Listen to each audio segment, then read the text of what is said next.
Welcome in David Hood, senior writer for TigerNet.com. David, how you doing tonight? Hey, doing well. Just kind of enjoying the calm before the storm tomorrow. Oh, there's definitely a storm coming in. I'll get this out of the way real quick for you. I'm a Florida State fan. My co-host is not a fan of either team. I'm assuming that you're a Clemson fan. So we'll try to get through this. We'll try to get through this the best we can. Yeah, we're not killing each other via phone. We'll try.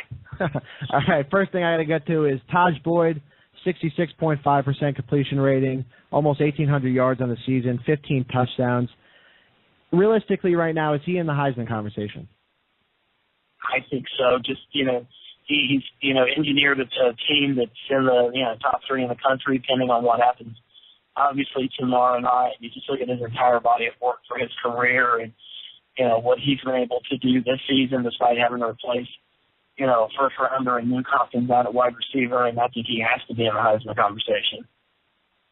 Do you think that his counterpart coming in, Jameis Winston, he's basically at the same percentage? I think he's actually better off stats right now than Johnny Manziel had at this point last year in the season.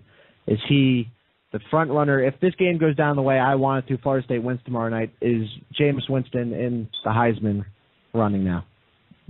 Yeah, I think so. You take a look at what he's done, and the kid just doesn't ever really get rattled. And he's come up big in some games, and now we're kind of used to getting used to seeing freshmen kind of jump out. And I've watched a lot of college football this year. Clemson had a couple of off weeks, and in my opinion, Marcus Mariota is probably the front runner. But if one of these guys has a big game tomorrow night, I think they jump right up to the front of the discussion. This Clemson offense, 19 touchdowns through the air, 11 on the ground. 5 of those that are on the ground are from Taj Boyd. If you take Sammy Watkins out of this game, what happens to this Clemson offense?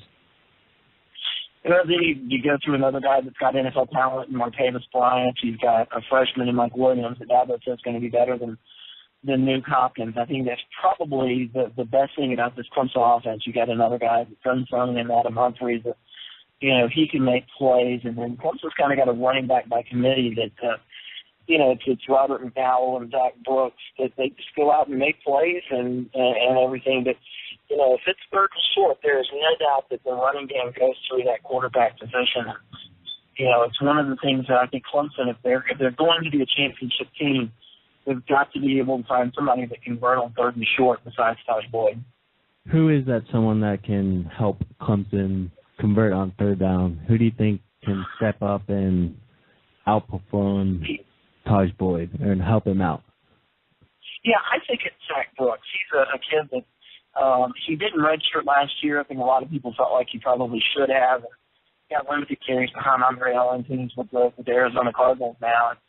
This year he's been behind the other senior Roderick McDowell. But I've noticed that in games when it gets down into that third and fourth quarter and you need to chew up some clock, Zach's kind of a bigger guy, closing in on a couple of 100 pounds. He runs hard. He's the guy that Chad Morris, the offensive coordinator, wants in there. And, I kind of get the feeling that without hurting the senior's feelings, Zach Brooks might be the starter by the time the season's over. We're talking to David Hood, senior writer for TigerNet.com. In your opinion, is this the biggest matchup in ACC history? I think so. You go back and you look at some of the other matchups, and they didn't have what you would call BCS application. They didn't have all of that in some of those other games. I think that this one is definitely the biggest matchup. It's only from a standpoint of the SEC has had that run of so many titles, and they've got that the image of the best conference in the nation, and the ACC's kind of been an also-ran. It's great for the conference's image to have a number 3 and a number 5 go out and play on the big stage like this and, maybe propel themselves into the national championship talk, and that's exactly what the winner of this game is going to have. Clemson's defense leads the nation in sacks per game. Winston has been able to avoid the pressure a lot this season. Does Clemson get to him, and if they do, how many times do they get to him? I think that they can get to him. Who knows how many times they're going to be able to get to him. I don't know that he's faster than Vic Beasley, but that's probably the best thing about Clemson's defensive line. Beasley gets all the ink, but there's a guy in the middle by the name of Grady Jarrett who is the son of former Falcon great Jesse Tugwell. He calls himself the nephew of Ray Lewis, the great Ravens linebacker. and he really is the best player on Clemson's football team. He gets that push up the middle, and they've got another great athlete in Corey Crawford over on the other side. And then, not to be outdone is a freshman by the name of Shaq Lawson, who's now second on the team in sacks. And there's really no let up when he comes into the game. And, I don't really care who they play. These guys are going to get theirs at some point during the game. And that's really going to be a nice matchup to watch tomorrow night to see if he's able to avoid the rush and make plays with legs and kind of with us. I don't know how much you get to watch this defense or even this whole team practice, but what are they doing to prepare for Jameis Winston? Well, they've got a guy that is third string on the scout. Or he's third string, and he's played a little bit this year, and he's been on the scout team by the name of Chad Kelly, and that's the nephew of former Buffalo Bills quarterback Jim Kelly. And Chad's a great athlete. He can really run, and I think he's probably given them a great look this week in practice. And then they've got some other wide receivers that are redshirting that, they're freshmen. And I think they've probably given them a pretty good look. But obviously, when you're talking about a Jameis Winston, nobody's going to go out there and replicate what he can do. He's just a special, transcendent type of talent. How do you think Jim Kelly feels about Clemson just knocking around his nephew to practice for Jameis Winston? He'd probably say, hey, that's what you've got to do, because Chad, he might be the guy next year. Clemson opens up the 2014 season down in Athens at Georgia, and it might be Chad Kelly, and I think stuff like this just gets him ready for that role. He might be the starter when that game kicks off. This Clemson offense is definitely awesome, and is definitely a powerhouse, but another powerhouse obviously there is FSU. Rashard Green, Kenny Shaw come in. They're both on pace to break 1,000 yards receiving this season. What does this matchup do for Clemson's secondary, and what do they need to do to stop them? I think they really are going to have to rely, like we've talked, on that pass rush. And I'll tell you, a matchup nightmare for Clemson is Kelvin Benjamin, who's 6'5", 234. He's a tight end in a lot of other offenses, and at Florida State, he lines up in the slot. And Clemson's nickel guy, he's 5'8", about 180 pounds, and that's one of the matchups I really want to watch tomorrow to see if Brent Venables, the defensive coordinator, if he's going to put a linebacker over there, if he's going to bring an extra safety into the game, maybe somebody like a J-Rod Curse to kind of cover him. I think that, with the size and speed of Florida State's receivers, it's all going to start with the pressure up front.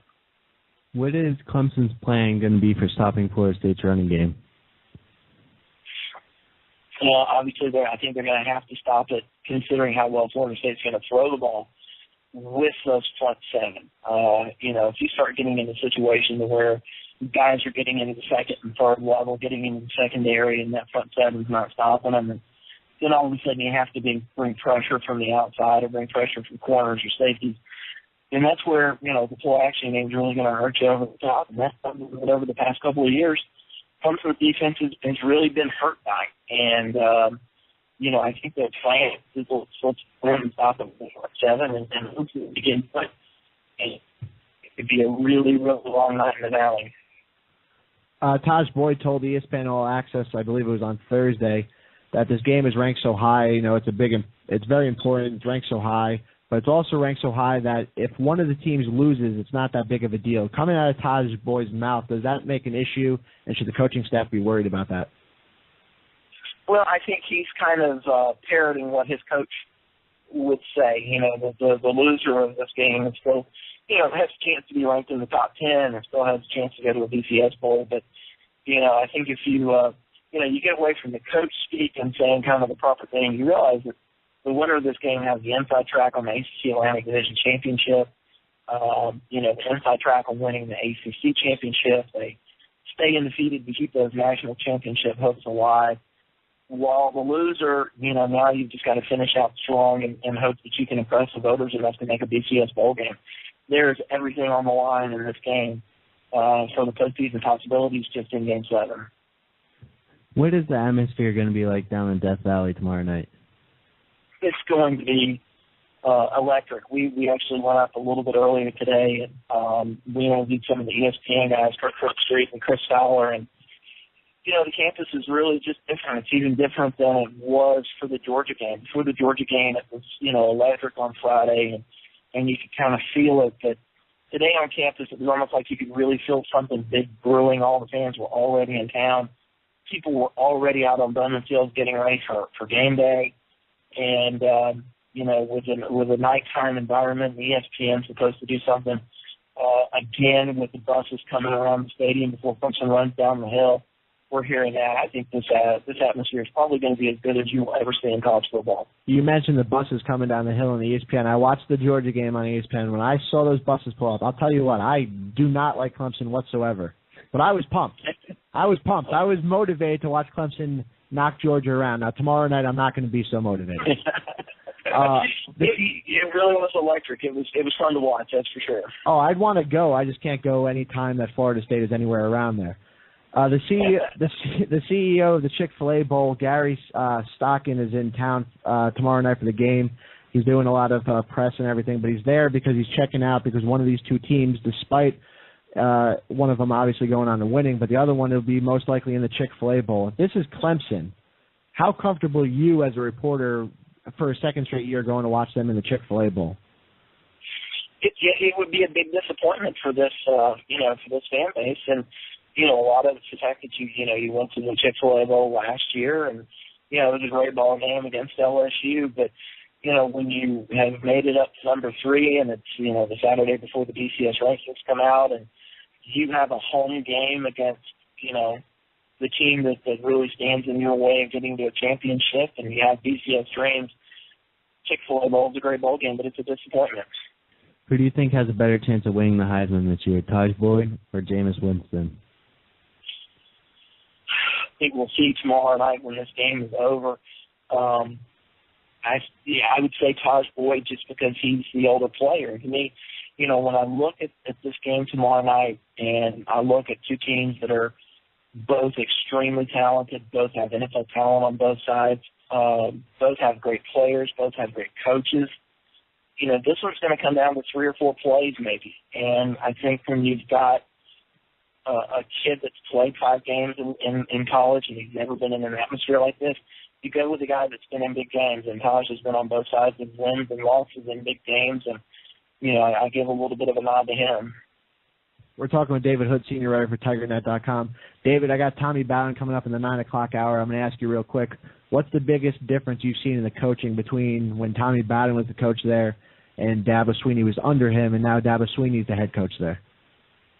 The biggest difference is the athletes that are coming in. I think Clemson, everybody had this, perception that Clemson recruited really well. But the fact of it, was they weren't a top 10 recruiting program and maybe not even a top 20. They got nice athletes, C.J. Spiller, Jacoby Ford, two great examples. But, as somebody that covers this team, I can tell you that these players just look different than they did 3 years ago, 4 years ago, 5 years ago. This was a team that went against Alabama in 2008 down there in the Georgia Dome to open up the season, and they got physically beat up. They absolutely just got steamrolled and pushed around. And Dabo remembers that, and, it's kind of been his, biggest goal for this team is that that's never going to happen again. And these players just are different. There's a different caliber of player across the board now under Swinney than there was under Tommy Bowden. All right, I'll ask you this. I'm not going to ask you the winner of tomorrow night's game, but I will ask you this. There's another team in the ACC that's undefeated. That's Miami. They barely made it out of North Carolina last night, but they did it. Realistically, they're probably going to be in Charlotte here for the ACC championship game. Who's the other team that's going to be against them? Tomorrow night's game. You know what? I actually think that it. Right now, I think it would be Clemson. Again, just because of the home field advantage tomorrow and because of the older quarterback. But, this one, who knows who's going to win this football game, and I'm not trying to weasel out of it. I think Clemson's going to win, but this one's a toss-up, and it really is going to come down to 3 to 5 plays, and it's going to be who's going to make those plays that's going to decide it. I don't think it's going to be a blowout or a 2-touchdown game in any way. I think this one's going to be just like the Georgia game. It's going to come right down to the wire. We do something on this call called Last Call. It's basically a shout-out on our show to anything going on in the sports world. Give a shout-out. What's your last call? Well, now, if I'm going to have, if it's for me, then I'm going to give a shout-out to to Peyton Manning and the Broncos going in and shutting Jim Irsay up on Sunday in Indianapolis. I give you credit for that. I appreciate that, because every time we ask somebody that, they always go to whatever we're talking about. It doesn't have to be what we're talking about. So I like that. And I do hope that they shut out the Colts. David Hood, thanks for joining us. You're senior writer for TigerNet.com. Hopefully I get a chance to see you here in Charlotte for the ACC Championship game. I just hope you're not covering Clemson at the time.